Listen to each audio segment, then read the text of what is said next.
Hi, I'm Trisha Saravana, and I'm going to be presenting convolutional neural networks with Emily Chaco, as demonstrated through pediatric X-ray data.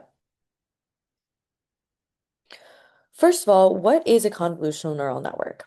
A convolutional neural network is a deep neural network designed for grid-like structures, like grid-structured data, like images, audio, or video. For example, images are created from a grid of pixels. They can handle high-dimensional inputs better than traditional statistical models for a couple of reasons. First of all, they can capture spatial structure with local filters and weight sharing. And second, they're built to extract hierarchical visual features for classification. This breaks down to data sets that might have overwhelmingly similar features into more differentiable classes that can more accurately be sorted with less computational time than other methods. Our goal for this project is to intuitively and mathematically explain how convolutional neural networks can be used for image classification, specifically in the context of two-dimensional grayscale images. Through this, we'll explain the strengths and weaknesses of CNNs and how they can be implemented through the use of our small sample database. To demonstrate our method, we're going to apply a simple CNN to a publicly available dataset of pediatric chest x-rays that are labeled as either normal or as having one of two types of pneumonia, and we're going to classify them into either normal or pneumonia. The project is meant to show how CNNs are constructed, how they learn features from pixel inputs, and how their components interact to perform classification. So why CNNs? First of all, I'd like to discuss CNNs in the context of high-dimensional inputs. A 200 by 200 grayscale image has 40,000 pixels. A fully connected neural network that would try to map all 40,000 inputs would need millions of parameters, many of which would be redundant because nearby pixels usually behave similarly. CNNs address this by using something called a convolutional layer, where small filters are moved across different portions of the image to detect patterns. These filters reuse the same parameters across different spatial positions, drastically reducing the total number of parameters and making the model much more efficient. This also makes it much less computationally expensive. This method is ideal for highly detailed and high resolution image sets, such as medical x-rays that have a necessarily high pixel count in order for medical professionals to make accurate diagnoses. The second reason we consider CNNs good for our example dataset are that they have hierarchical or they conduct hierarchical analysis. This means that early layers learn edges and simple shapes, middle layers learn textures and repeated patterns, and deep layers recognize complex structures like lesions or objects. To further explain this, I'd like to think of an example of a dataset containing many, many pictures of fish. A lot of the basic information of these individual images may be similar. For example, they all contain a blue background and they all contain edges reminiscent of the shape of a fish. In order for us to actually distinguish between the different kinds of fish, we would need to zero in on more subtle and specific details like spots, patterns, textures, maybe shapes of specific fins. Our convolutional layers then give very low weight to features that are universal among the data set, such as the blue background or the general fish shape, and lend higher weight to the later layers with more distinct features, such as textures or patterns like spots or stripes. Hierarchical image processing can help us understand that features are less important while classifying the data set because they're common, while patterns are given greater weight. This way, we can classify objects more reliably the same way human visual processing works. When presented with a set of similar looking images, the human brain and how we process things visually automatically filters out the similar factors and instead only focuses on what is different in order to make a takeaway. Next, I'd like to go deeper into the concept of convolution. Convolution is a mathematical operator foundational to the framework of CNNs. Intuitively, it can be thought of as applying a weighted average to local neighborhoods of an input array in order to produce a new feature map that highlights patterns present within the data. In practice, this means in combining an input array and a small array of weights, which we call a kernel or a filter. The kernel or filter are slid across the input array, and the dot product is calculated at each position to obtain a single output value on the feature map. The feature map is basically a new image in the context of images that gets spit out with this new output value in place of every one of the original input pixels. For a one-dimensional input is kind of demonstrated in the first equation, where the signal is x sub k and the kernel is w sub k. The discrete convolution can be mathematically represented in this way. When it's an image, it's not a one-dimensional signal. It's a two-dimensional array with I and j, where I and j are the row and column indices of one pixel in the image. Um, a small two-dimensional kernel can also be used here, and that's the capital K. The convolution for an image I with kernel K can be mathematically represented as the second equation on this slide. The kernel is slid across all valid positions of the image to obtain the output feature map. The operation allows for a single kernel to be used across all spatial locations, which allows models to detect the same patterns at any local patch of the image while using significantly fewer parameters than a fully connected layer. So going further into convolution, it applies a small filter, like I said, across the image to detect patterns. The convolution operator constructs layers that transform an input image into a stack of feature maps, which is the output I referred to from before. A feature map can highlight edges, textures, or shape, depending on the layer it's based on. A common filter size is 3 by 3 because it creates a small but effective area to compare pixels to their surroundings. And if the input image has multiple channels, like RGB images, then each filter has depth equal to the number of channels. The image below gives an example of how a 9 by 9 area of pixels is condensed into one output. This means instead of each neuron having a distinct weight for every pixel in the input, as in the case of a fully connected layer, a small set of kernels is reused across all spatial locations. This is what we call weight sharing. This reduces computational complexity and time, but it also helps us group correlated data in the form of local patches to detect where specific features are present through an entire image. In a convolutional layer, multiple filters operate in parallel on the same input volume, with each filter corresponding to different patterns. Since each filter produces a single feature map, the final output is a three-dimensional volume with a depth equal to the number of filters. Deeper layers then take these feature maps as input, applying new sets of filters to detect increasingly complex patterns. So the next thing I'd like to go into in terms of convolution past multiple feature maps is hyperparameters. There are two important hyperparameters that impact how convolution is applied when we compute layers, and they're called stride and padding. Stride controls how far the filter moves each step. A stride of 1 is very common and corresponds to a kernel moving by 1 pixel for each step, and this causes heavy overlap of neighboring patches, which preserves fine spatial details, while larger stride values decrease overlap and effectively downsample feature maps. This means for a data set where we have a lot of computational energy we're allowed to use, or the differences are incredibly subtle, a smaller stride would be appropriate.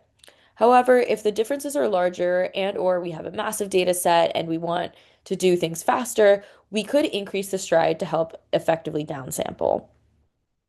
Padding refers to adding a border of zeros around the image before convolution so that the output retains a similar size to the input in order to prevent discarding edge information. This is especially important because even though we may not be able to create a boundary of the size we choose around the pixels on an edge of an image, they can actually be very important when it comes to determining how to classify them. Now I'll talk about activation functions, which are what we apply after convolutional layers. Up to this point, a layer just computes a linear combination of its inputs, which is basically a weighted sum. If we stacked only linear layers, the whole network would still behave like one big linear model, which isn't powerful enough for complex image patterns. So we add an activation function, which is a nonlinear transformation. On this slide, I'm highlighting the rectified linear unit activation function. And this function keeps positive values the same and sets negative values to 0. It also importantly introduces nonlinearity into the model, so the network can learn complex curve decision boundaries instead of just straight lines. Next, I'll talk about pooling, which is another key operation of CNNs. Pooling layers downsample the feature maps, which means they make them smaller in height and width. This reduces the number of activations passed to later layers and helps cut down computation and reduces the risk of overfitting. One of the most common types of pooling is max pooling, which is what's shown in this example, where we slide a small window, which here is a 2 by 2 window with the stride of 2, over the feature map, and for each window, we keep only the largest values. Intuitively, max pooling keeps the strongest activation in each region, or the most confident signal that a certain feature is present, and discards the weaker responses. Because shifts in the input often don't change which value is the maximum in each region, pooling also makes the features more translation invariant. This means if a pattern moves a few pixels, the pooled representation tends to stay similar, which is helpful for image classification. This slide explains how we turn those features into an actual classification. First, after the last convolution and pooling block, we have a stack of feature maps, and we flatten that 3D block into a single long vector so that we can feed it into standard neural network layers. That vector goes into one or more fully connected layers, and in these layers, every unit sees all the inputs, so they can combine information from all spatial locations and all feature maps to form a high-level representation of the image. The final fully connected layer has one unit per class. At this point, the numbers can be positive or negative and don't yet sum to 1. But we then apply the softmax function to those scores, which gives us a set of non-negative values that sum to 1 and can then be interpreted as class probabilities. During training, we compare these predicted probabilities to the true labels using cross-entropy loss. This penalizes the model when it assigns low probability to the correct class, so minimizing this loss encourages the network to put most of its probability mass on the right category. Now that we've seen the architecture, I'll briefly explain how we actually train a CNN. First, we don't feed the whole dataset in at once. We train on mini batches of images, and this is more efficient and makes the optimization more stable. For each batch, the network computes predictions by doing a forward pass through all the layers. We then compare those predictions to the true labels and compute the loss. In our case, this is the cross-entropy loss. Next comes back propagation, which computes the gradient of the loss with respect to every weight in the network. And intuitively, this tells us how changing each parameter would change the loss. An optimizer, such as stochastic gradient descent, then uses those gradients to update the weights in the direction that reduces the loss. We repeat this process many times, and as we iterate, the loss on the training and validation data typically goes down, and eventually the network converges to a set of weights that perform well on the task. One important drawback of CNNs is that they often have a huge number of parameters, and although this makes them very flexible, it also means that they can easily overfit when the dataset is small or not very diverse. This is why we usually add regularization methods to help networks generalize better. The first one listed here is dropout.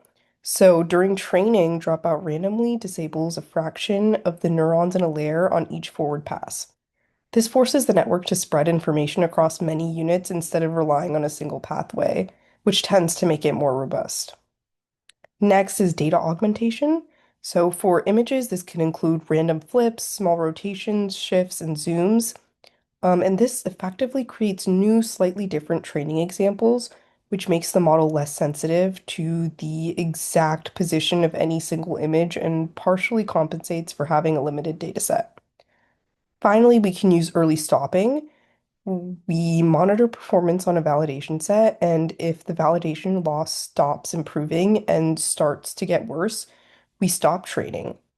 That prevents the network from continuing to fit noise in the training data. And together, these techniques can help control overfitting so that our CNN performs well, not just on the training images, but also on unseen data as well.